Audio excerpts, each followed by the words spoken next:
Sometimes we have the feeling that our life is always a construction process and not. Sometimes we think we are just adding. There are also subtractions. In the losses I faced for me to be who I am, man, I truly believe it. I keep thinking of you too, which daily faces losses with a temptation to think that these losses are only negative, that they do not condense possibilities. Yes, how many times in my life I could because I lost. And the moment we are losing, we do not have the clarity that this can be a gain. It is interesting to think that Gethsemane is the place where you remove the best of the fruit. Yes, if the olive is not crushed, it does not reach the olive oil it can offer. It is necessary that the movement of that large stone starts from the small fruit which it has the best. No wonder Jesus went to suffer in this place, right? And no wonder this literary construction puts us in the face of some more difficult times in the life of Jesus. He is about to be killed, about to face all the suffering of the Holy Afternoon. That Friday that for us, within Holy Week, is a special moment for our reflection as well. But Jesus is about to live his Calvary, and he knows it. When you love, when you choose to love, when you choose to have a child, even when you choose to have a puppy indoors, you choose to love that creature.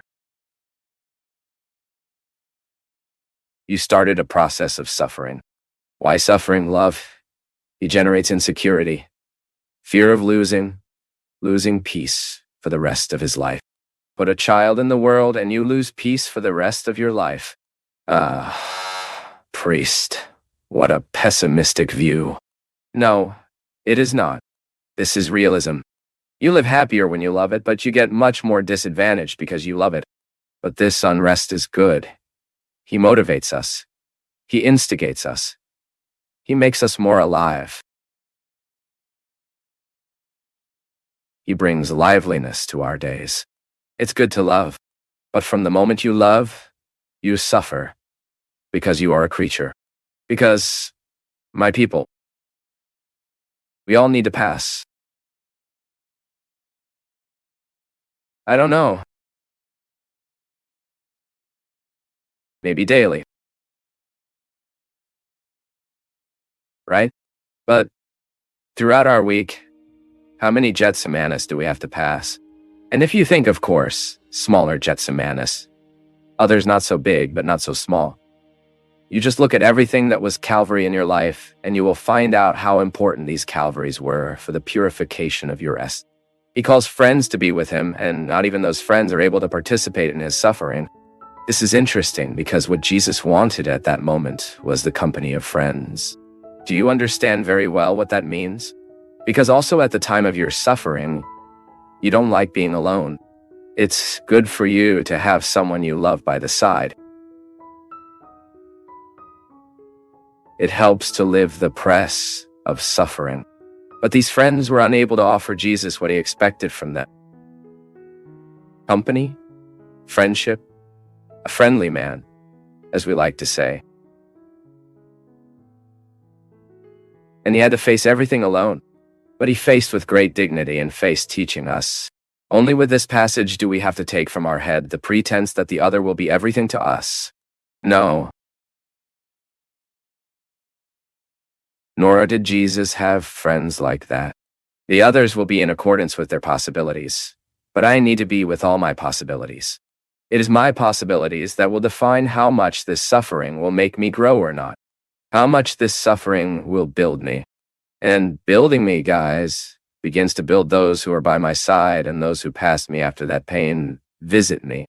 Then suffering will always be inherent in the human condition.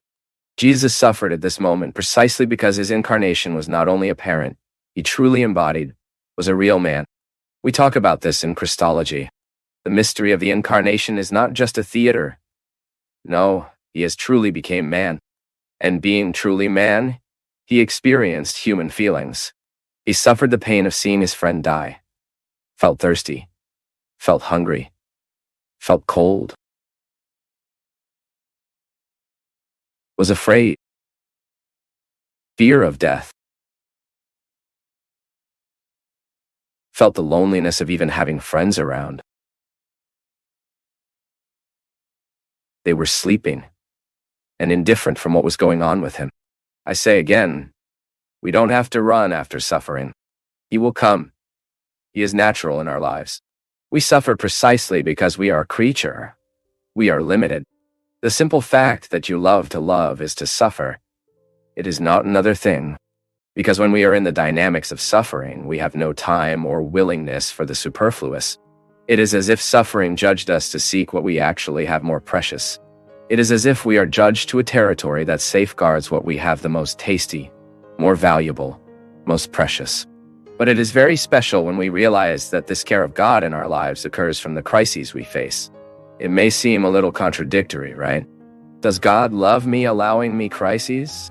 Because there is no other way to grow.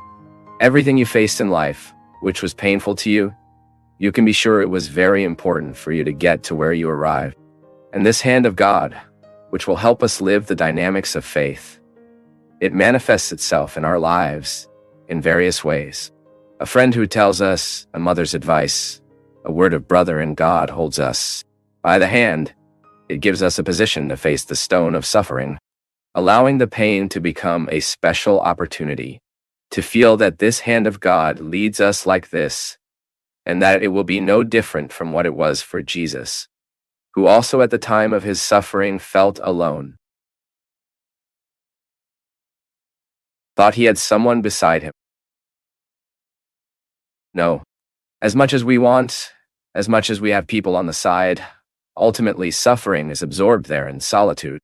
As much as I want to share, I arrive in a limit that does not give a more to divide. As much as the other is on my side, it's mine, and I need to handle it all. To pass the entrance exam, you need to study the suffering of everyday life. To become a good professional, you need to dedicate yourself to studies. And so life goes. Then for you to further improve your professional life, you will have to do a lot of course, a lot of specialization. This is how it works. So it is impossible to remove the growth of partnership with suffering. It's not that we are masochists. No. Just face daily issues, and you will have a good deal of reasons. Reasons to believe in the healing power that suffering has in our history. I know it's not easy. If we could, we would jump. Just like when we were a child. That you have those games where you have the opportunity to jump a phase. I'll jump. I have the right to skip a phase. I will jump. In life, it is not so. No. You can't skip the phase. What we need is to live part by the part, managing these difficulties and realizing the healing power they have in us. Because it also makes us keep liveliness on the way. When I identify that difficulty I'm facing, that I'm going through, it has a transformation power in my life. I keep looking at myself, right? How many stages of my life that were heavy, difficult, that at the time I was passing, I wanted almost to flee that. If I look at the story I've lived to this day, the losses were fundamental for me to have the courage I have. The convictions that today shape me. If I had lost less, maybe I hadn't reached so much. When I speak to reach, I'm not referring to a vanity of becoming who I could become. So many losses were necessary for me to be able to be the man I am now. Sometimes we can't have a good view of life. It's because we only focus on what is happening.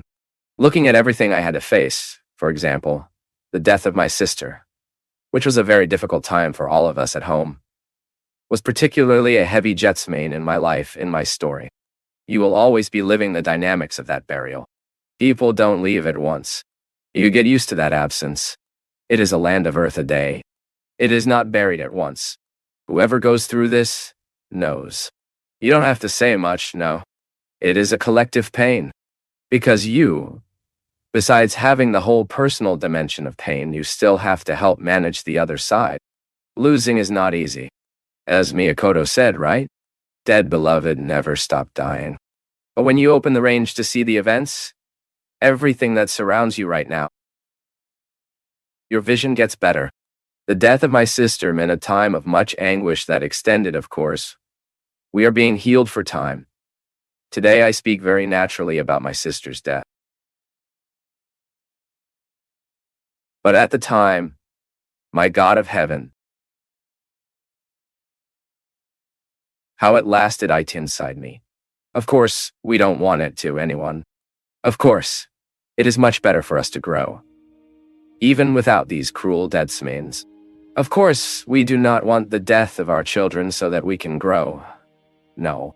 But the fact is that when suffering knocks on our door, what we need to do most is to look at this suffering closely, not to look away from him and pay attention to what he intends to tell us, so that he is not in vain, so that our losses are not in vain, so that our losses are not in vain, so that our sufferings are not in vain, so that our struggles are not in vain. It's a matter of maturity, my people. It is a matter of maturity. I can be able to look at what is painful in my life and put it in favor of my growth, my personal maturity. God sometimes protects us when it tells us no. I like to say, that's it, my people. Our pains need to be shared, our anguish, our anxieties, because the more we talk about them, especially here, in this space that is so sacred for me, I have no way to control what you will do of what I am saying, but I am aware that it is important to me to say, because when we say somehow, we begin to organize within us what is disorganized. It is a way you have to commit to what is happening. Yes, because after you win this pain, once you win this suffering, you go to the road with a disposition you didn't have before. If you take seriously the healing power that suffering has, this pain that visits you today, which leaves you disasters, this loss that today you need to face, allow God to put this hand, allow God to grant you this protection, so that you have the courage to challenge yourself, go beyond, and live very serenity and wisdom this moment of pain that you have faced today. It is His hand that sustains you, just as you sustained your child. There is no difference. The same as God offered Jesus, He offers us as well. The courage to go ahead, to climb the salad of pain, reach the Calvary, and after death experience this resurrection. And I don't talk about a body death, no. I speak of death that all suffering causes us. That's when, for example, you are disappointed with a person. Naturally dies something inside you. But this disappointment cannot embrace you. This is how we surpass moments of difficulty. This is how we grow up as people, when we get a broader look at the realities that surround us. When dying, what was once so alive within you allow you to become better. Start seeing people with less illusions. Look at them with more reality. Oh, it will be so much better to live. You will be more mature. You will be waiting less from others and recruiting more of yourself. Those who expect a lot from the other recruit less about themselves. Those who recruit less about themselves lose the opportunity to grow.